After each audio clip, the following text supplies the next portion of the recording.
Para bang walang pakialam ang anak mo sa'yo, kahit kasama ka niya, ayaw niya makinig at iyak siya ng iyak.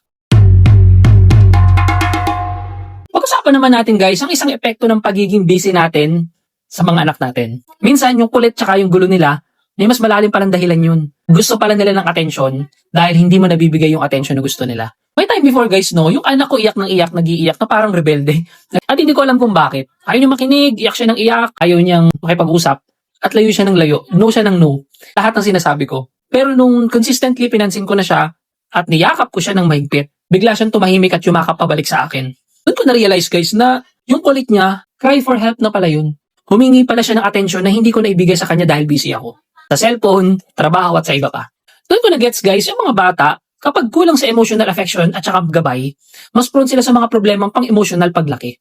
Mas prone sila na ipakita yung totoong nararamdaman nila pero hindi nila sasabihin sa'yo. Magkakaiba sila ng way para ipakita yun. Tatahimik sila or yun nga, parang rebelde na ayaw tumigil sa pag-iyak. O di kaya magiging anxious sila dahil natatakot sila na baka iwanan sila ng mga taong mahal nila. Ang mga simpleng yakap natin at salitaan ng pagmamahal o acknowledgement at appreciation natin, napakalaking bagay pala para sa kanila. Hindi lang yan para sa ngayon, kundi para rin sa kinabukasan nila later on. Ang pagmamahal guys, may iba't ibang love language. Akala ko noon sa jowa-jowa lang, yun pala sa anak din. Para mas madali natin matandaan guys, no, gumawa tayo ng acronym para makatulong po. At sana makapagbigay din ngayon ng comments sa comment section para ma-share nyo rin tips nyo. Acronym po na maalala natin ngayon is tinatawag nating HUGS. H-U-G-S. Una, H, hugs. Yakapin mo ang anak mo, hindi lang pag matutulog siya. Yung simpleng yakap mo kahit walang dahilan, magbibigay ng security yan sa kanila. Iparamdam mo sa kanya na safe siya sa'yo. Pangalawa, unawain. Intindihin mo ang mga nararamdaman ng anak mo. Kung malungkot siya, pakinggan mo. Kung masaya siya, pakinggan mo rin. Huwag mo sabihin, huwag na siya iiyak kapag malungkot siya. Hayaan mo lang siya mag-express ng feelings niya at i-verbalize niya sa'yo yun.